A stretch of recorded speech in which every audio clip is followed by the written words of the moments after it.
Broiler சிக்கன்லாம் சாப்பிட்டா குழந்தை பிறக்காதாமே? பிராய்லர் சிக்கன்லாம் சாப்பிட்டா ஆண்மை குறைவு வருமாமே? பிராய்லர் சிக்கன்லாம் சாப்பிட்டா சின்ன குழந்தைங்கலாம் ஏஜ் அட்டன் பண்ணிடுறாங்களாமே?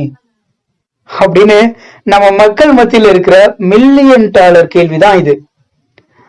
பிராய்லர் சிக்கன்லாம் சாப்பிடலாமா அப்படின்னு நிறைய பேர்கிட்ட கேட்டா ரொம்பவே எல்லாரும் பயந்து போய் சொல்றாங்க. பிராய்லர் சிக்கன்லாம் சாப்பிடக்கூடாது, அதுல நிறைய கெமிக்கல் ரியாக்ட் இருக்கு, அது எப்படி குறைஞ்ச நாட்கள்லயே அது சதைப்பற்றோட வளருது அப்படின்னு சொல்லிட்டு நிறைய வாட்ஸ்அப்லயும் கூகுள்லயும் படிச்சு ரொம்பவே பயந்து போயிருக்காங்கன்னு தான் சொல்ல முடியும். சோ இந்த வீடியோ முழுக்க பிராய்லர் சிக்கன் சாப்பிடலாமா வேணாமா, பிராய்லர் சிக்கன் சாப்பிடறதுனால என்ன மாதிரியான குறைபாடுகள் வருது, உண்மையிலேயே பிராய்லர் சிக்கன் சாப்பிடறதுனால நோய்கள் எல்லாம் வருதா அப்படிங்கறத பத்தி தான் இந்த தரவு இருக்க போகுது. சோ வாங்க வீடியோக்குள்ள போறதுக்கு முன்னாடி சப்ஸ்கிரைப் பண்ணிட்டு கூட பெல் ஐகானை கிளிக் பண்ணி வச்சுக்கோங்க.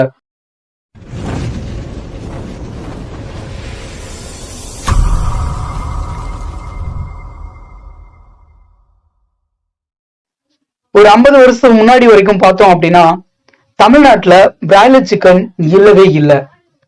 அப்போ 50 வருஷமா தான் பிராய்லரா நினைச்சேன், இதெல்லாம் கார்பரேட்டோட சதிதான் அப்படின்னு நீங்க நினைச்சீங்கன்னா அது தவறு.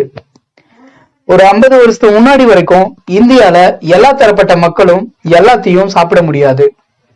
காசு இருக்கவன் சாப்பிடுவான், இல்லாதவன் சாப்பிட முடியாது. ஏன்னா வாழ்வியல் தரம் அவ்வளவு மோசமா இருந்துச்சு. அதன் மூலமா உணவுல ஊட்டச்சத்து குறைபாடு வந்துச்சு. சரிவிகித உணவு அப்படிங்கிற த பேலன்ஸ் டயட் நிறைய மக்களுக்கு எட்டாக்கனியாவே இருந்தது. ஒழுங்கான இரும்பு சத்து, விட்டமின், மினரல் இதெல்லாம் கிடைக்காதன் மூலமா ஊட்டச்சத்து குறைபாடு, ரத்த சோகன்னு பல்வேறு உபாதைகளால மக்கள் ரொம்பவே கஷ்டப்பட ஆரம்பிக்கிறாங்க. இதன் மூலமா மக்களுக்கு சரிவிகித உணவு தேவை அப்படின்னு அரசாங்கம் சில உணவுக்கான புரட்சிகளை ஃபுட் ரெவல்யூஷன் ஆரம்பிக்குது. அதுல முதன்மையானதுதான் பசுமை புரட்சி, த கிரீன் ரெவல்யூஷன். எல்லா மக்களுக்கும் மாவு சத்து குறைபாடு இல்லாம சத்துள்ள உணவு சாப்பிடணும் அப்படின்னு விவசாயத்துல புதுமையை கொண்டு வர்றாங்க. டிராக்டர், போர்வெல், ஒட்டு விதைகள், உரங்கள், பம்பு செட்டு இப்படின்னு இதன் மூலமா விவசாயம் பன்மடங்கா பெருக ஆரம்பிக்குது. சோ விவசாயம் பன்மடங்கா பெருக ஆரம்பிக்கிறதுனால மக்களுக்கு மாவு சத்து குறைபாடு அகல ஆரம்பிக்குது. மாவு சத்து மட்டுமே போதுமா அப்படின்னு கேட்டோம்னா கிடையாதுங்க. கூட புரத சத்தும் கொழுப்பு சத்தும் வேணும் அப்படின்னு இந்த பால், முட்டை, இறைச்சி மக்களுக்கு தேவை அப்படின்னு அரசாங்கம் ஆரம்பிச்ச இன்னொரு புரட்சி தான் பிங்க் ரெவல்யூஷன். இந்தியா போன்ற மக்கள் தொகை அதிகமான நாட்டுல எல்லா மக்களுக்கும் நாட்டுக்கோழிய 150 நாள்ல வளர்த்து கொடுக்கறது அப்படிங்கிறது கனவுல கூட நடக்காத காரியம். அப்படிங்கறதால விவசாயத்துல புதுமையை புகுத்திய மாதிரியேவும் இங்க புகுந்த புதுமைதான் இந்த பிராய்லர் சிக்கன் அப்படிங்கிறது. இதுதான் பிராய்லர் சிக்கனுடைய ஹிஸ்டரி, வரலாறு. முக்கியம் அமைச்சரே, சரி பிராய்லர்னா என்ன அப்படின்னு பார்த்தோம்னா ஒரு நாட்டுக்கோழி வளர 150 நாட்கள் ஆகுதுன்னு வச்சுக்குவோம். பிராய்லர் கோழி வளர்ப்பு முறையில 2 வித வேகமா வளரும் கோழி வகைகளை கண்டுபிடிச்சு அத கூட விட்டு ஜீன்கள், அதனுடைய ஜீன்கள் ஒன்று சேர்றதுனால வேகமா குறுகிய காலத்திலேயே ஆரோக்கியமா அது உண்ற அளவுக்கு, நம்ம சாப்பிடுற அளவுக்கு கோழி பெருசா வளர்ந்துரும். அந்த கோழிக்கு நோய் வராம இருக்கிறதுக்காக, எதிர்ப்பு சக்திக்காக இந்த growth promoters அப்படிங்கிற ஆன்டிபயோட்டிக்குகள், அதாவது தடுப்பூசிகள் கோழி பண்ணையிலேயும் ஆரோக்கியமா வளர்றதுக்கு நல்ல உணவாகவும் சோளம், சோயாபீன்ஸ், கருவாடெல்லாம் கொடுத்து ஆரோக்கியமான முறையில மக்களுக்கு உணவா கறியா கொடுக்கறதுதான் இந்த basic science of broiler chicken. அப்போ ஆன்டிபயோட்டிக் எல்லாம் கெடுதல் தானே அப்படின்னு நீங்க கேட்கலாம். அதாவது இந்த ஆன்டிபயோட்டிக் ஏன் கொடுக்குறாங்க அப்படின்னு பார்த்தோம்னா, பண்ணையில பலாயிரம் கோழிகள் வளர்க்குறீங்க. ஒரு கோழிக்கு நோய் வந்தா இன்னொரு கோழிக்கு பரவுறதுக்கு வாய்ப்பு மிக அதிகம். அதனால கோழி நோய் வாய்ப்பட்டு இறக்கலாம். அதனால கோழிக்கு எந்த ஒரு நோயும் தாக்கக்கூடாதுன்னு கொடுக்கறதுதான் இந்த ஆன்டிபயோட்டிக். மேலும் கோழிகளுக்கு ஒரு 10 வகையான முக்கிய நோய்களுக்கு எதிராக தடுப்பூசிகளும் நல்ல உணவும் கொடுத்து ஆரோக்கியமான முறையில பண்ணை கோழிகள் வளர்க்கப்படுறதால இந்த ஆன்டிபயோட்டிக்குகள் இஷ்டத்துக்கு கொடுக்கறது இல்ல. தேவையான சமயத்துல தேவையான அளவு சரியான அளவுல மட்டுமே கொடுக்கப்படுறதுனால சோ ஆன்டிபயோட்டிக் அப்படிங்கறத பத்தி நம்ம பயப்பட தேவையில்ல. கோழி உடம்புல இருக்க ஆன்டிபயோட்டிக் நம்ம சாப்பிட்றப்போ நம்ம உடம்புல சேரும்ல, அதனால அதோட பாதிப்பு நமக்கு வரும்ல. அதான உங்க கேள்வி. காலங்காலமா வாட்ஸ்அப்ல வர்ற மெசேஜ் தான் பாஸ். அதாவது நாம கோழிகள் ஆரோக்கியமா வளர ஆன்டிபயோட்டிக்கள் கொடுக்கிறோம். இந்த ஆன்டிபயோட்டிக் கோழியின் உடம்புல வேலை செய்யறதுக்கு சில நாட்கள் ஆகும். உதாரணத்துக்கு சிப்ரோலக்சின்னு சொல்லப்படுற ஒரு ஆன்டிபயோட்டிக், இதை கொடுத்தா கோழியோட உடம்புல இது வேலை செய்ய 3 நாட்கள் ஆகும். வேலை செஞ்சது போக மீதி இருக்க ஆன்டிபயோட்டிக்கள், அதாவது ஆன்டிபயோட்டிக்கோட கழிவுகள், இந்த ஆன்டிபயோட்டிக் ரெசிடியூ, இது மொத்தமா கோழியோட உடம்புல இருந்து வெளியேறதுக்கு 7 நாட்கள் ஆகும். இதுக்கு பெயர் வித்ரா பீரியட் அப்படின்னு சொல்லுவோம். இந்த வித்ரா பீரியட் முடிஞ்சதும் தான் எல்லா கோழியும் மக்களுக்கு இறைச்சியா கிடைக்கு வருது. அதனால இந்த கழிவுலாம் நம்ம உடம்புல சேர வாய்ப்புகள் மிக குறைவு. ஆனா ஆன்டிபயோட்டிக் கொடுத்த 7 நாட்களுக்குள்ள அது கறிக்கடைக்கு போயிட்டு நாம வாங்கி சாப்பிடுறோம் அப்படின்னா அந்த ஆன்டிபயோட்டிக் ரெசிடியூ மனித உடலில் சேர்றதுக்கு சிறிது வாய்ப்பு இருக்கு. என்ன இருந்தாலும் சேருவில்ல அப்படின்னு சொன்னீங்கன்னா, அதாவது மேக்சிமம் ரெசிடியூ லெவல்னு ஒண்ணு இருக்கு. உதாரணத்துக்கு நமக்கு காய்ச்சல் ஜுரம் வருதுன்னு வச்சுக்கோமே, டாக்டர் நமக்கு பாராசிட்டமால் ஒரு 500 மைக்ரான் கொடுக்குறாரு. அது ஜுரத்தை கம்மி பண்ணும். நீங்க சாப்பிடுற 500 மைக்ரான் பாராசிட்டமாலும் வேலை செய்யறது இல்ல. அதுவும் ரெசிடியூவாக மாறி லிவர் மூலமா கழிவா வெளியேறும். அதுவே 10 மாத்திரை போட்டீங்க அப்படின்னா அது விஷம். அதே மாதிரிதான் நாம உண்ணுற 2500 வகை உணவுல இந்த மீதங்கள்னு சொல்லப்படுற ரெசிடியூ இருக்கு. இந்த ரெசிடியூ குறிப்பிட்ட அளவுல இருந்தா மக்களுக்கு தீங்கு இல்ல.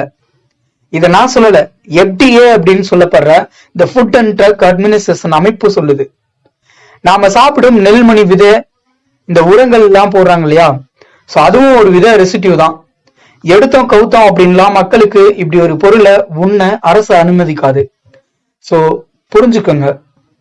அதுவும் இல்லாம இந்த கோழியை நாம பச்சையா சாப்பிட மாட்டோம். நல்ல குழம்புல 75 டிகிரி செல்சியஸ் வெப்பத்துல இத கொதிக்க கொதிக்க வேக வைப்பதன் மூலமா அதுல உள்ள கெட்ட பாக்டீரியா, வைரஸ், கிருமிகள், ஆன்டிபயோட்டிக் ரெசிடியூ அறவே அழிஞ்சு போயிடும். அப்படி நீங்க ரொம்ப பயப்படும் நபரா இருந்தீங்க அப்படின்னா இந்த ஆன்டிபயோட்டிக் கழிவுகள், அதாவது கோழிகளுடைய உள்ளுறுப்புகள்ல சேரும். உதாரணத்துக்கு ஈரல், கிட்னி, சோ அதெல்லாம் சாப்பிட வேணாம் அப்படின்னு சொல்லுவேன். ஆனா நான் முதல்ல சொன்ன மாதிரி எல்லா கோழிக்கும் ஆன்டிபயோட்டிக் கொடுக்கறது இல்ல. மேக்சிமம் ரெசிடியூ லெவல் தாண்டியும் அந்த கழிவு இருக்க போறதும் இல்ல. அதனால வீணா பயப்பட வேணாம் தான் சொல்லுவேன். இந்த ஹார்மோன் ஊசி எல்லாம் போடுறாங்களாமே அப்படின்னு கூகுள்ல, வாட்ஸ்அப்ல படிச்சிருப்பீங்க.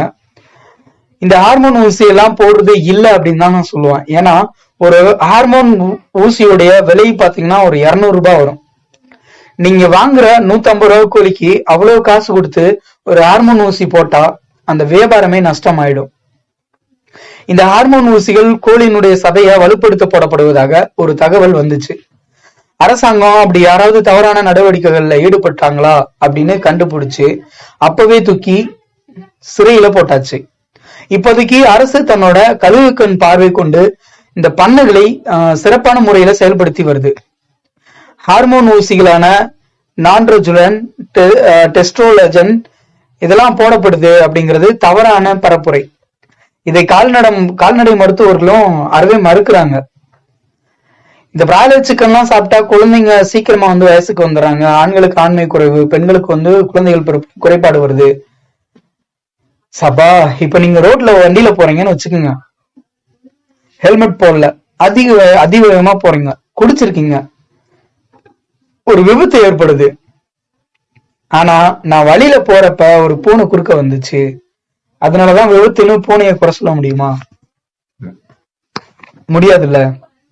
அதே கதை தான் சார் இங்கேயும். அதிகமா மாவு சத்து சாப்பிடுறது, ரிஃபைன்டு ஹைட்ரோகார்பரேட்ஸ் அதிகமா இருக்கிற இனிப்பு உணவுகள், குளிர்பானங்கள், குப்பை உணவுகள் இது மாதிரி சாப்பிடுறது, மன அழுத்தம், தூக்கமின்மை, இவ்வளவு காரணங்கள் மூலமா வர்ற ஹார்மோன் கோளாற உணராம பிராய்லர் கோழி மேல பழியை தூக்கி போடுறது ரொம்பவே தப்பு. இந்த ரேண்டமைஸ்டு கண்ட்ரோல் ஸ்டடின்னு ஒண்ணு இருக்கு. அதாவது மக்களின் பயன்பாட்டிற்கு ஒரு மருந்து வருதுன்னு வச்சுக்குவோம், அதனுடைய சாதக பாதங்களை கண்டறியும் முறைதான் இது. ஒரு குறிப்பிட்ட தொகை மக்களை கண்டறிஞ்சு அவங்க எல்லாருக்கும் அந்த மருந்து கொடுத்து அவங்களுக்கு ஏற்படுற விளைவுகளை கண்டறியும் முறைதான் இது. மக்கள் கிட்ட சோதனை செய்யறதுக்கு முன்னாடி மிருகங்கள், எலிகள், பூனைகள் அப்படின்னு சோதனை கூடத்துல வச்சு பல இடங்கள்ல சோதனை நடக்கும். அப்படி ஒரு அட்டவணைப்படுத்தப்பட்ட ஒரு ஆராய்ச்சி முறை தான் இந்த ரேண்டமைஸ்டு கண்ட்ரோல் ஸ்டடி அப்படிங்கிறது. இந்த RCT மூலம் பிராய்லர் சிக்கனால் இந்த ஆண்மை குறைவு குழந்தையின்மை வருதுன்னு எந்த ஒரு மருத்துவ ஆய்வு குறிப்பும் இல்ல. ஒருத்தர் சைவமோ அசைவமோ சாப்பிடுறது அவருடைய தனிப்பட்ட விருப்பம். ஆனா பிராய்லர் சிக்கன் சாப்பிடறதாலதான் இதெல்லாம் வருதுன்னு நினைச்சுக்கிட்டு நீங்க சாப்பிடாம இருந்தா அதெல்லாம் இல்ல தலைவா அப்படின்னு தெளிவா உங்களுடைய கருத்தை சொல்றதுக்கு தான் இந்த வீடியோ. ஆர்கானிக் கோழிகள்னு சொல்லப்படுற நாட்டுக்கோழி கிடைச்சா கண்டிப்பா சாப்பிடுங்க. இல்லனா ஃப்ரீ ரேஞ்ச் கோழிகள்னு சொல்லப்படுற பிராய்லர் சிக்கன் தாராளமா சாப்பிடலாம், தப்பே இல்ல. கண்ட சினிமா கண்ட வாட்ஸ்அப் மெசேஜ் பார்த்து பயப்பட வேணாம். சோ பிராய்லர் கோழி நல்லதுதான். இந்த வீடியோவோட முக்கியமான நோக்கமே இந்த பிராய்லர் சிக்கனை ப்ரொமோட் பண்றதுக்காக கிடையாது. இந்த வீடியோவோட முக்கியமான நோக்கம், ஏன்னா நிறைய பேருக்கு இந்த கேள்வி ஒரு தாக்கத்தை ஏற்படுத்திருக்கு. நான் எல்லார்கிட்டையும் கேட்கிறேன், பிராய்லர் சிக்கன் சாப்பிடலாமா அப்படின்னு கேட்டா சாப்பிடக்கூடாது, அது நிறைய தீங்கு இருக்கு, அதுல கெமிக்கல் இருக்கு, அது பிளா பிளா பிளா பிளா. ஸோ இப்படி சொல்றதுனால இது நிறைய பேருக்கு இந்த பிராய்லர் சிக்கன் எதுக்காக சாப்பிட்றோம், எதுக்காக பிராய்லர் சிக்கன் அப்படிங்கிற ஒரு விஷயம் வந்துச்சு அப்படிங்கறது தெரியாம இருக்காங்க. ஸோ அவங்களுக்கு தெளிவுபடுத்துற விதமா தான் இந்த வீடியோ. ஸோ அதனாலதான் இது எந்த ஒரு பிராய்லர் சிக்கனை ப்ரொமோட் பண்ணணும் அப்படிங்கிற அவசியம் கிடையாது. அதே போல இது மாதிரி நிறைய விஷயங்களை தெரிஞ்சுக்கிறதுக்காக சோலோ தமிழ் 360 சப்ஸ்கிரைப் பண்ணிட்டு கூட பெல் ஐக்கானை கிளிக் பண்ணி வச்சுக்கோங்க. இந்த தகவலோட உங்களிடமிருந்து விடைபெறுவது நான் உங்கள் விவா. And take care and stay view மக்களே and love you so much.